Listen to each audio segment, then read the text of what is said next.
Hello అండి అందరికీ. అందరు ఎలా ఉన్నారండి? బాగున్నారా? ఈరోజు ఇంకొక మంచి వీడియోతో అయితే మీ ముందుకు వచ్చానన్నమాట. చూస్తుంటేనే నోరు ఊరిపోతుంది కదా. ఇంక ఏంటనేసి మీకు అర్థమైపోయి ఉంటుంది. రొయ్యల పచ్చడి అనమాట. ఇది చేసుకోవడం అయితే చాలా సింపుల్, కాకపోతే చాలా జాగ్రత్తగా అయితే చేసుకోవాలి. వీడియో అయితే స్కిప్ చేయకుండా లాస్ట్ వరకు అయితే చూసేసేయండి. ఎలా చేయాలి అని అయితే మీకు బాగా క్లియర్గా అర్థమైపోతుంది. ఫస్ట్ అయితే రొయ్యలు బాగా క్లీన్ చేసిన తర్వాత అందులో సన్న దారం వస్తుంది కదా, ఆ దారం అయితే తీసేసేయాలన్నమాట చాలా జాగ్రత్తగా.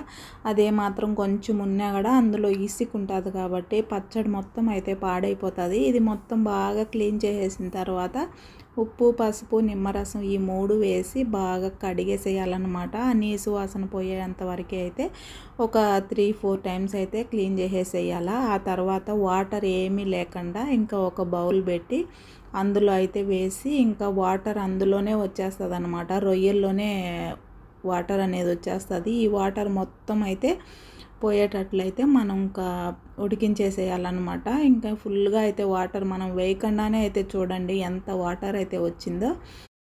ఇందులో నేను పసుపు, ఉప్పు వేసి అయితే ఈ విధంగా అయితే ఉడికిస్తా ఉన్నాను. ఏమాత్రం నేను అస్సలు వాటర్ అనేది వేయలేదు. ఇంకా అందులోనే వాటర్ వచ్చేసినాయి.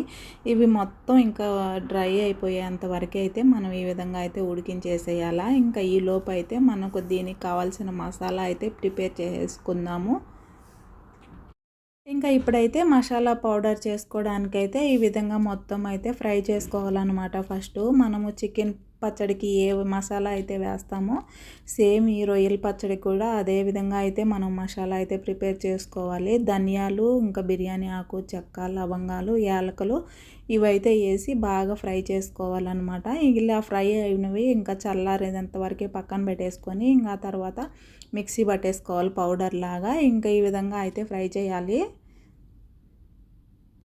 ఇంకా ఇప్పుడైతే రొయ్యల్లో ఉన్న వాటర్ మొత్తం అయితే ఇంకా డ్రై అయిపోయింది. ఇప్పుడు ఇంకా ఆయిల్ పెట్టుకొని ఇంకా ఆయిల్లో అయితే కొన్ని రొయ్యలు వేసుకొని అయితే ఫ్రై చేసుకోవాలా, బాగా ఫ్రై చేసుకోవాలన్నమాట. ఇవి ఫ్రై చేసుకునేటప్పుడు అయితే చాలా జాగ్రత్తగా ఫ్రై చేయాలి. ఫస్ట్ టైం వేసినప్పుడు అయితే మనకి అంతగా ఆయిల్ అనేది పైకి పొంగదనమాట. ఇంకా సెకండ్ టైం అదే ఆయిల్లో మనం మళ్ళీ రొయ్యలు వేసి ఫ్రై చేసేటప్పుడు ఆయిల్ భయంకరంగా పైకి వస్తుంది. ఇంకా అది పొయ్యిలో కూడా పొంగిపోయే ఛాన్సెస్ కూడా ఉంటుందన్నమాట. చాలా జాగ్రత్తగా ఇంకా మిక్స్ చేసుకుంటూ అక్కడే ఉండైతే ఫ్రై చేసుకోవాలన్నమాట. ఈ రొయ్యలు అనేది మనకి క్రిస్పీగా అయితే రావాలి. క్రిస్పీగా వచ్చేంత వరకు అయితే మనం ఫ్రై చేసుకోవాలి. ఈ విధంగా అయితే రావాలన్నమాట. ఈ విధంగా వచ్చేంత వరకు మనం అక్కడే ఉండి మిక్స్ చేసుకుంటూ అయితే మనం ఫ్రై చేసుకోవాలి. ఇప్పుడైతే నేను ఫస్ట్ వేసినటివి అయితే తీసేసినాను అనమాట. ఇంకా సెకండ్ వేసేటివి ఇప్పుడైతే మరీ ఘోరంగా అయితే పైకి వచ్చేస్తుంది ఆయిల్.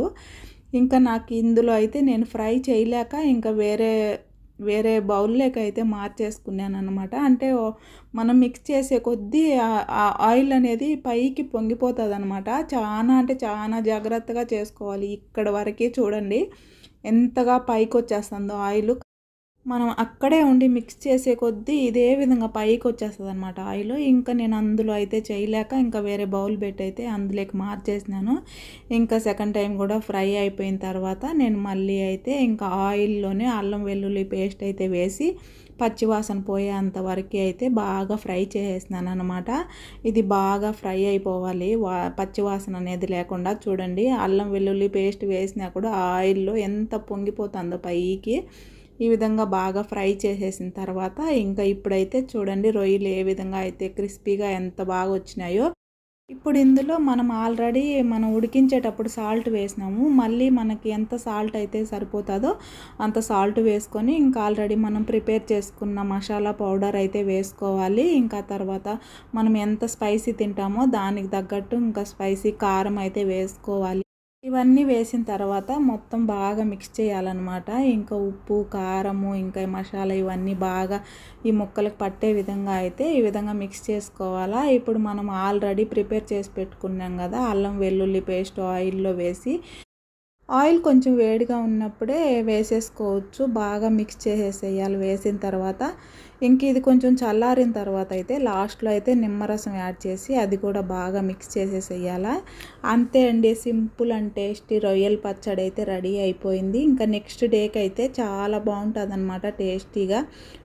ఒక్కసారి ఈ విధంగా ట్రై చేసి చూడండి, చాలా బాగా అయితే ఉంటుంది. అలాగే వీడియో ఎలా అనిపించిందో కామెంట్ చేయండి. వీడియో నచ్చితే like, share, subscribe. Thank you for watching.